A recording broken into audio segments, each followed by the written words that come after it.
যারা কাবাব পছন্দ করেন এক ছাদের নিচে অনেক ধরনের কাবাব টেস্ট করার জন্য যেতে হবে আপনাকে পুরান ঢাকাতে। আমি আজকে চলে এসেছি আল করিম সি ফুড অ্যান্ড কাবাব। দূর থেকেই দেখতে পাচ্ছিলাম পুরো গরম ধোয়া ওঠা কয়লাতে তৈরি হচ্ছিল বিভিন্ন ধরনের কাবাব। তো চলুন দেখে নেওয়া যাক আমি কোনটা কোনটা অর্ডার করেছি। চিকেন রেশমি কাবাব, অ্যারাবিয়ান কাবাব, কাশ্মীরি কাবাব আর নিয়েছি বটি কাবাব। এখানে সবগুলো শিকের দাম ছিল 150 টাকা করে, শুধু চিকেন বটি কাবাবের দাম ছিল 100 টাকা আর 10 টাকা করে পাওয়া যাচ্ছিল লুচি।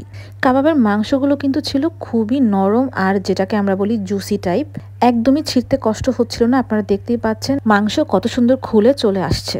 এটা কিন্তু বেশ ভালোই স্পাইসি ছিল, তো যারা ওই লেভেলের ঝাল পছন্দ করেন তাদের জন্য কিন্তু এটা বেস্ট। মাংসের সাইজ আর প্রাইস মিলে আমার কাছে মোটামুটি ভালোই লেগেছে। আর হ্যাঁ, বলে রাখি শুক্রবার হওয়াতে আমি কিন্তু অনেকক্ষণ ওয়েট করেছি। 4টা আইটেম টেস্ট করার পরে আমি আবার একটা হারিয়ালি কাবাব আর আফগানি কাবাব অর্ডার করি, আর এটা হচ্ছে ওদের মেনু। আমি রিকমেন্ডেড করছি কাশ্মীরি এবং হারিয়ালি কাবাব। লোকেশনটা আবারও ক্লিয়ার করে দিচ্ছি, পুরান ঢাকা নাজিরা বাজার গিয়ে বিসমিল্লা কাবাবের ঠিক অপোজিটে Al Karim sea food and kabab Ghar. Hope you enjoy the video. ভালো লাগলে তাওহিদা ট্রেজারের সাথেই থাকবেন।